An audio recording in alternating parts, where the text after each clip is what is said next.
വിനോദിന്റെ സഹോദരൻ മാധ്യമങ്ങളെ കാണുകയാണ്. നമുക്ക് തത്സമയം വിധി പ്രസ്താവം ഞങ്ങളൊക്കെ കേട്ടിരിക്കുന്നത്.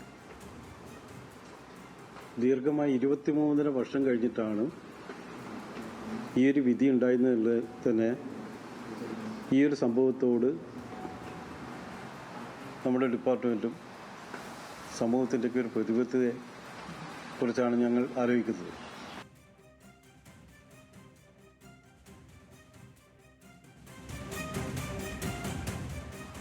ഒരു ഓഫീസർക്ക് ലഭിച്ച ഈ ഒരു പരിഗണന ഇങ്ങനെയാണെങ്കിൽ നമ്മുടെ നീതിന്യായ വ്യവസ്ഥയിൽ സാധാരണ ജനങ്ങൾക്കുണ്ടാകുന്ന ചിന്ത, അതിലേക്ക് ഇത്തരത്തിലുള്ളൊരു വിധി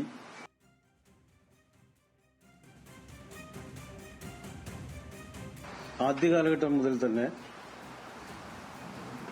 ഞങ്ങളുടെ കുടുംബത്തിന് അനുജന്റെ ഈ രക്തസാക്ഷിത്വവുമായി ബന്ധപ്പെട്ട് ഒരുപാട് പ്രശ്നങ്ങളെ അഭിമുഖീകരിക്കേണ്ടി വന്നിട്ടുണ്ട്.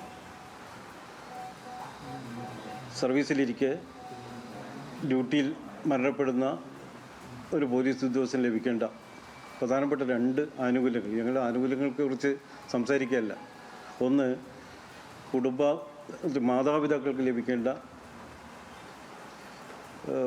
പെൻഷൻ, കുടുംബ പെൻഷൻ, അത് ചില സാങ്കേതിക നൂലാമാലകൾ പറഞ്ഞിട്ട് നിഷേധിക്കുകയുണ്ടായി.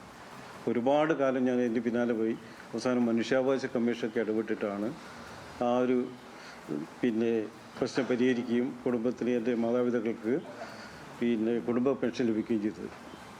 രണ്ടാമത്തെ കാര്യം, ആശ്രിത നിയമനം നൽകുക എന്നുള്ളത്. അതും ഈ 2 കാര്യങ്ങളാണ് സാധാരണ രീതിയിൽ ഇത്തരം ഡ്യൂട്ടിക്കിടയിൽ മരണപ്പെടുന്ന പോലീസ് ഉദ്യോഗസ്ഥർക്ക് അർഹമായിട്ടുള്ള കാര്യം എന്നുള്ളതാണ്.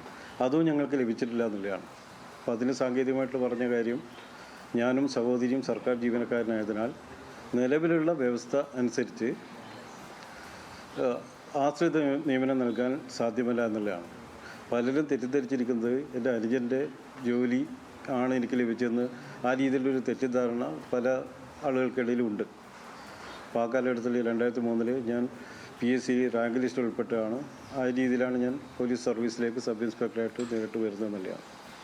എന്തായാലും ഈ വിധി മുത്തങ്ങ ഭൂസമരത്തിൽ കൊല്ലപ്പെട്ട ഇപ്പോൾ വിനോദിന്റെ സഹോദരൻ ബാബു ആണ് മാധ്യമങ്ങളെ കണ്ടത്. ഈ 23 വർഷം ആയി ഈ കേസ് ഇങ്ങനെ കൊണ്ടുപോകുന്നു. അതിനെതിരെയൊക്കെ വലിയ തരത്തിൽ പോലീസ് വകുപ്പിനെതിരെ വരെ വലിയ വിമർശനം ഉന്നയിക്കുന്നുണ്ട് ബാബു.